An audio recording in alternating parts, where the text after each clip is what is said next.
have you seen any frustration in his in Beterbiev between the sixth and the ninth round? I did, and I saw the most after the final bell. Again, I'm sure they didn't expect they're gonna give him a victory. Did you see the final bell? This especially, yeah, and during the fight, you can see by his face, by the way he's sitting in the corner. It's not like he always like stone cold. He's like okay, like serious, like confident. And here I didn't see that, and especially after final bell, he didn't do this, he didn't do that. His team was like stone faces. I mean, yep. This is kind of strange. Winners doesn't behave like this. Here we are again, La Casaca Boxing Club with GVOZDYK, Oleksandr GVOZDYK. This is his third time here. It is always a pleasure to have him here. So a lot of talking to be made here in La Casaca Boxing Club. How are you doing, man? I'm doing great. I'm happy to talk to you guys again. Actually, by the way, your pronunciation, my last name is horrible, but that's all right. Tell me how it is. Come on. This is the way of my pronunciation. Pronunciation is really bad. So, GVOZDYK. Yes. There you go. GVOZDYK. That's better. So, this is good enough. Much better than before. GVOZDYK. All right, man. Thank you. So, Beterbiev y Bivol. It was a hell of a good fight. Have you done any scorecards for this fight? Yeah, I saw the scorecards, but honestly, look, despite of my prediction that Beterbiev gonna kill him and stop him, my opinion that Bivol just outboxed him, and I scored this fight like 7-5 to Bivol. Really? Yeah. So it's you saw it for Bivol. I saw it for Bivol. Yes. A lot of people here in La Casaca Boxing Club saw Bivol winning. My partner Daniel Gaguines saw him winning. Me too. Yeah. Again, look, like sometimes when you pick in one guy, and then during the fight, when it's even fight, you usually doing this to the favor to your guy. But in my case, I picked Beterbiev. I was thinking it's gonna be Beterbiev, so I expected Beterbiev to beat him up. Yeah. But I didn't see it. I saw Bivol just outbox him and outscore him. Yeah. So the same thing happened to me. In my prediction, I thought Beterbiev was going to win by decision, not by knockout. But when I saw the fight, you was right. Yeah, actually.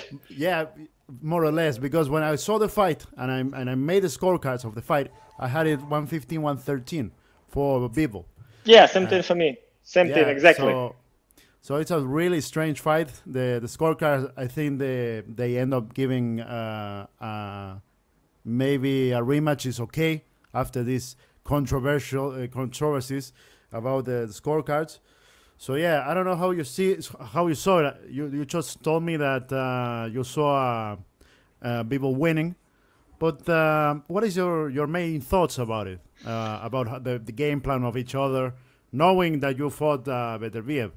Well, I think that Bivol has a brilliant game plan and he utilized it perfectly. For the Beterbiev, and again, like Bivol did a great fight, no question to Bivol. But for Beterbiev, I didn't see this aggression as he usually, showing in the ring. I don't see some this kind of viciousness, this wildness and stuff. He was kind of, I don't know, kind of sleepy, kind of drowsy, kind of.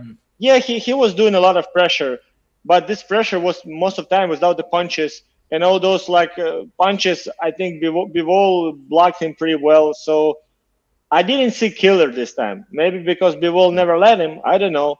But also, I think it's both. Bivol did a good fight, and I don't think it was a good fight for Beterbiev.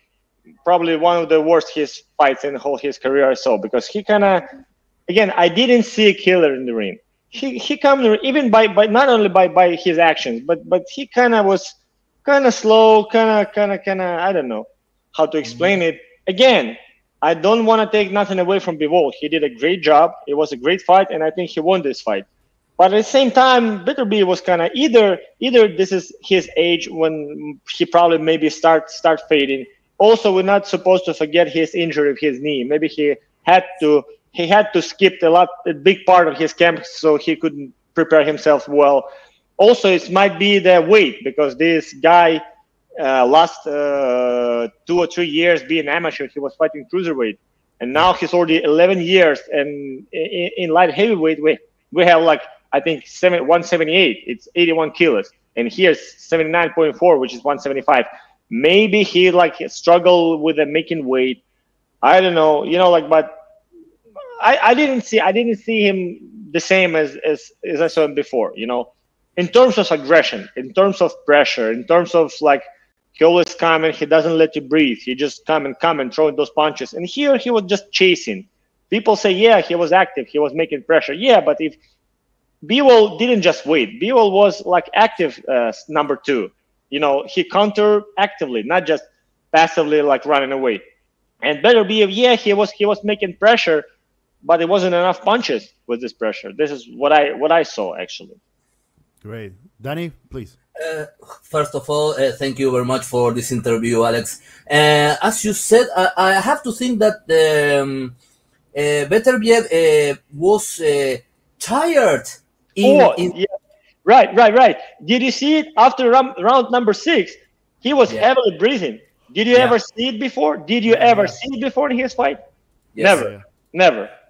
So and by the way, do you think that he lost his let me say in this way, the eye of the tiger, or well, maybe I don't know. Maybe he forgot it in Canada for this fight. We will see next fight if he's gonna bring it back.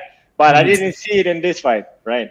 Plus, also you always can see the behavior of the fighters and the team after final bell. Did you see any happiness on the face on Beterbiev's team or himself? And Bivol was winning his right hands, and everybody, including me, was thinking Bivol won. And you know, I saw sad faces on the Beterbiev's team after the final bell, before the decision. Like they knew that they lost this fight. You are right, because the faces of the Bivol's team was happy, and Beterbiev was very. That's sad, yeah, because they knew what happened. That's what I'm talking about. I think that he was surprised by the scorecards. Do you agree with that? Yeah, absolutely. They both were surprised, and I think a lot of audience were surprised. Do you think that Beterbiev should have changed the strategy with Bivol, or Beterbiev has only a plan A, and no changes about it? No, Beterbiev is a great fighter. Also, people really underestimate his boxing skills.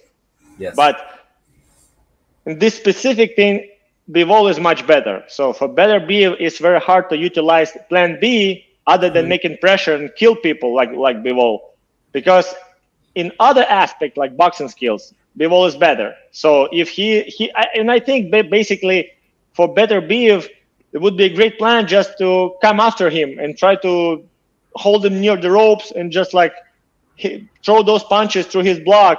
This would be a better plan. But looks like Beterbiev didn't have enough condition and power to do so, you know. And plan B just outbox Bivol, or you know, like trying to make it a little bit slower. This is in favor to Bivol, because Bivol way better in this aspect. I think that's what happened. You know, again, either it's age, either it's weight, either it's injury, but maybe all together a little bit. So that's what happened probably. So in comparison with other fights that Beterbiev had, including yours, this was a really clean fight. I think Beterbiev fights really close to dangerous zones like rabbit punches and the like. All the time. All the time. Never did in this fight. Yeah, not in this fight. So at least you can really see it that much here. But why is that? What do you think that happened in this fight? That we didn't see a lot of dirty boxing in between commas, right? Were you surprised by it? Well, I think again it was coming back to something. He wasn't ready. Again, either he cannot get in this shape again anymore, or the injury just prevented him to get his best condition. Because also when you see the guy standing like this, and you have to do those rabbit punches. It's also takes your power. It also takes your power. You're supposed to be busy, and he wasn't busy in this fight. He was just like relaxed and kind of cool, comfortable. And again, like you cannot fight Bivol like this, because Bivol is a skilled fighter, and he was really good. Exactly. I don't know if my partner just asked you this, but have you noticed any changes in the game plan? I mean, you just told me that he was slow. And this is something that we can see, actually. He was like slow, like lazy. I saw him trying to save as much energy, so he didn't like just waste it. Usually, obviously, with all those fighters, he misses a lot, but he throws a lot of punches. He misses 2 times, and third he lands, and then. But here he was just waiting and chasing. Again, we're coming back to his condition. It wasn't on his best condition in this fight. So I heard Bivol saying that maybe, this is not an assertion, but maybe Canelo throws harder punches because he puts every bit of his weight in every punch that he has to make, right? In comparison with Beterbiev. What are your thoughts about it? I don't know if you have a spar or maybe play fight with Canelo one time or another, but have you measured comparing it with Beterbiev's power? It's a good question, and I said about it before when somebody asking me who was the hardest puncher you ever fought, and I say Stevenson, but not Beterbiev. I'm not saying that Beterbiev is weaker, or I think altogether Beterbiev is way stronger and definitely was the strongest fighter I ever fought. But regarding punching power, we're talking about one punch. Yeah. He doesn't have this explosiveness, Beterbiev, but he has a very heavy hand. Bivol said exactly the same, and I heard this.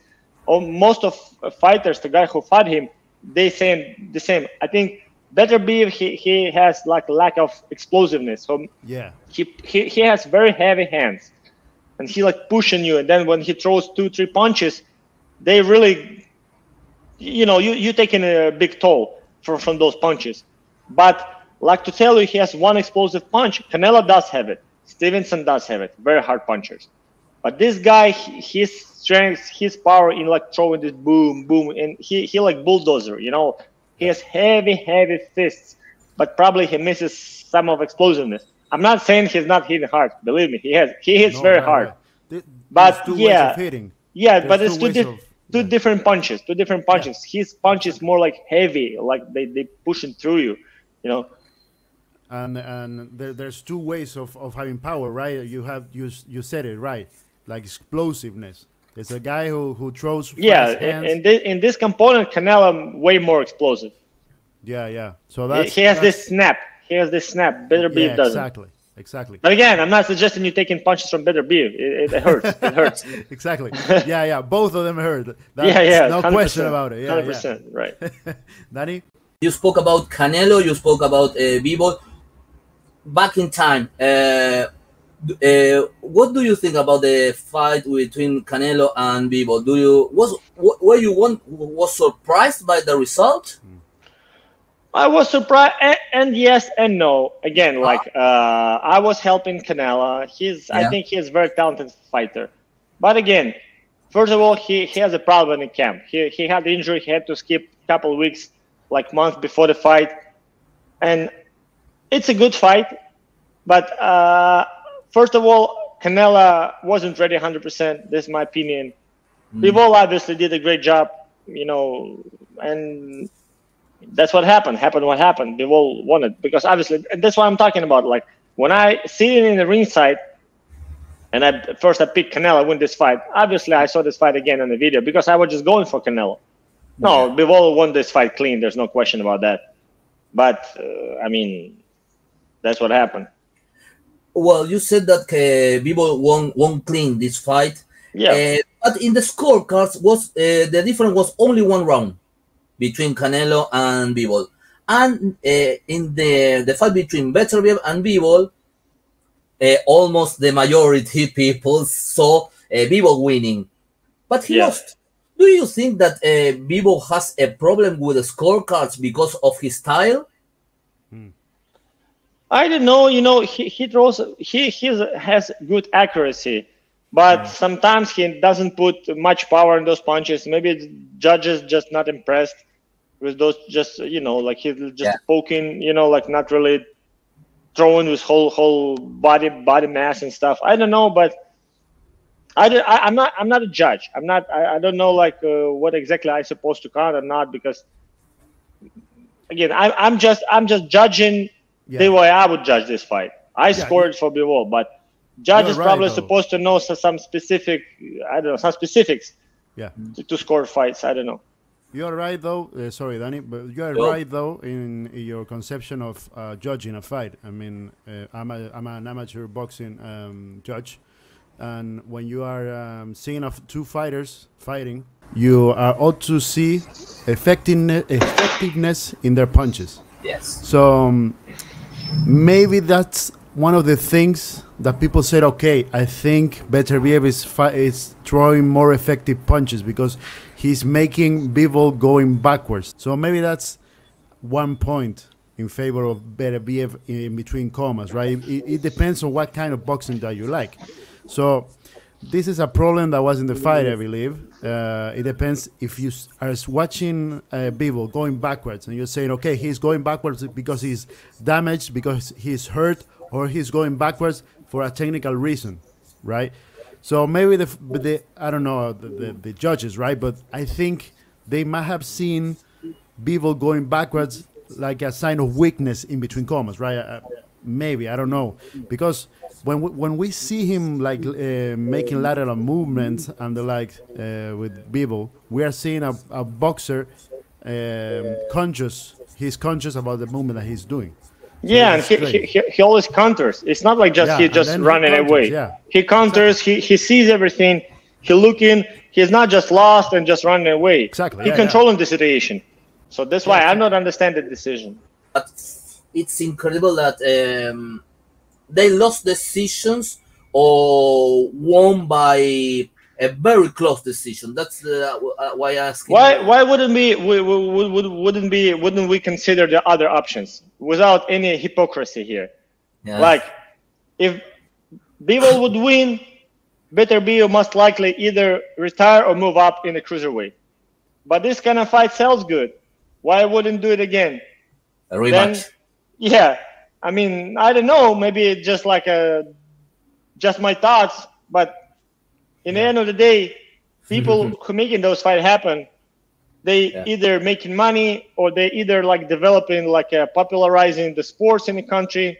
Yeah. And this is one of the kind fight which everyone want to see. And if they would get it to Bivol, I don't think we would see the rematch because Beterbiev likely would move up or do something, you know, whatever. And in this case, we're gonna have a rematch most likely. And everybody's happy. Yeah. The last one concerning Bivol and Beterbiev, I want to give my partner time for it. But have you seen any frustration in his in Beterbiev between the 6th and the 9th round? I did, and I saw the most after the final bell. Again, I'm sure they didn't expect they're gonna give him a victory. Win this fight, because again, did you see the final bell? This especially, and during the fight, you can see by his face, by the way he's sitting in the corner, it's not like he always like stone cold. He's like okay, like serious, like confident. And here I didn't see that, and especially after final bell, he didn't do this, he didn't do that. His team was like stone faces. I mean, yep. This is kind of strange. Winners doesn't behave like this. Yeah, when they know they win when they know they win the fight. Yeah. An interesting thing. Sorry, Daniel. An interesting thing that happened after the fight. He said, "I think Bivol is a better fighter. I wasn't able to knock him out. Like a loser's speech, almost." Yeah. It sounded like a loser's speech. Look, that's very interesting. Let's put it this way. I wouldn't say it's a loser's speech, but it sounds different. It sounds different. Okay. Why so? You have 20 fights, and all the time you behave the same way. And here, all of a sudden, you start saying different because you know something was wrong, and something didn't happen as you expected. That's why. No, I remember that in round number 7, maybe, when Beterbiev sat in the corner, I don't remember if it was his trainer said, "Are you tired?" Beterbiev said, "No." "Okay, go ahead. You can win. You can win." And also after 10, I think they told him, like, we're looking for knockout. We need knockout. Yeah. Yes. You don't tell this to the fighter in even fight when you feel he's winning that you're looking for knockout.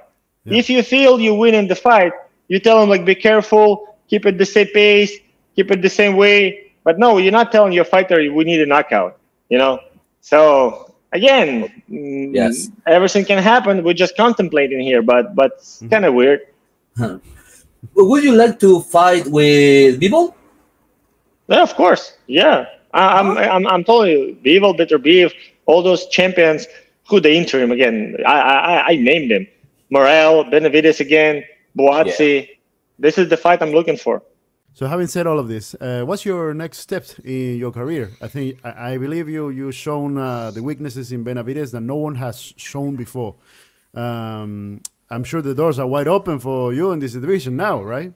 I hope to. I hope to. Again, we were looking for some big fight in December, but never happened. Again, now just keeping myself in shape, helping Zurdo Ramirez, preparing him. I mean, I'm going to spar him, maybe even go with him to Saudi. We'll see. Would be great. And for now, just keeping myself in shape and waiting, expecting for the opportunity to fight some big guys. I want to ask you if do you have the same style when you were a kid, or you change it when you grow up? Oh, and of course, you changing your style. First of all, my first 15 years, I was an amateur, and it's way different style, way different boxing. Obviously, it looks you kind of doing about the same things, but you're doing everything a little bit different. I can tell you something. Like a couple of weeks ago, I was in Ukraine, and I was going to spar like Ukrainian Olympians. Man, listen, if you spar them like a couple rounds, they're really giving you a hard time. Because they throw more and you just have enough time. You don't have enough time just to, to start doing your thing. So obviously your style with the time, over the time, changes. It's inevitable, because otherwise you won't be able to fight in pros. Because the same speed, the same tempo, you cannot keep it the whole 12 rounds. Because there you have just 3 rounds and you have to unload everything you have. And here you're supposed to see you're using more tactics, more like, I don't know, I think you're using your skills more other than just throwing as much as you can. Well, back in the days in amateur, we did a lot of different style. Yeah. Remember at least Lomachenko. For the long time, he's lefty and he has injured knuckle on his left hand. And basically on Olympic Games, he basically like 90% he was using it just like jab, like front hand, which is right because he's lefty. And also in preparation, in amateurs, we're always doing those sparrings. Let's say we're sparring a couple rounds only with a, like left hand or like specific combination, or right hand, or maybe you can throw only 2 punches, not even single. You cannot throw single. So all those kinds. So I didn't see, like, let's say coming to United States, moving to pro. If you put the gloves on, if it's other than bags and mitts, I mean, in ring with a partner, it's always just sparring. Yeah. But in amateur boxing, in Ukraine specifically, like we have a lot of like, let's say, it's like a little scenario basically. Like you're supposed to, you can, you know I'm talking about. So and also this is also part of the preparation when you use just one side, one hand. Or you can do something only counter or one attacking. So we all did it before, and I think it's a good experience. It prepares you to be able to fight in with this condition. Like let's say, like Derevyanchenko just mentioned, he injured his left hand, and he managed to do a good fight, to give a good fight to Billy, who is a good fighter just with one hand. Because he prepared to that. And he has experience here in his amateur from his amateur background. Yeah, that's right. Man, I think this is the best interview I ever had in English. Why? I had Bob Arum, I had Shakur Stevenson, I had Keishon Davis. I think this is the best one I have ever had up until now, man. So thank you, thank you very much. Thank you very much for no for problem, your time, guys. man. I don't know if you, Danny, if you have any other questions, just to let him go. No. One last question. Ukraine is one of the most powerful countries in boxing nowadays, with the chance. Not only in boxing nowadays. Thank you very much, GVOZDYK. Is that all right? That's pretty good. Okay, thank you very much for your time, and as always, be sure to keep going. I think you have a bright future even up until now. I think the division is opening up with Benavidez, Morel, a lot of fighters. So I'm hoping the best for you and your fight, man. We'll be watching and we'll be narrating the fights for the Spanish fans, man. Thank you very much. Thank you, guys. Always glad to talk to you.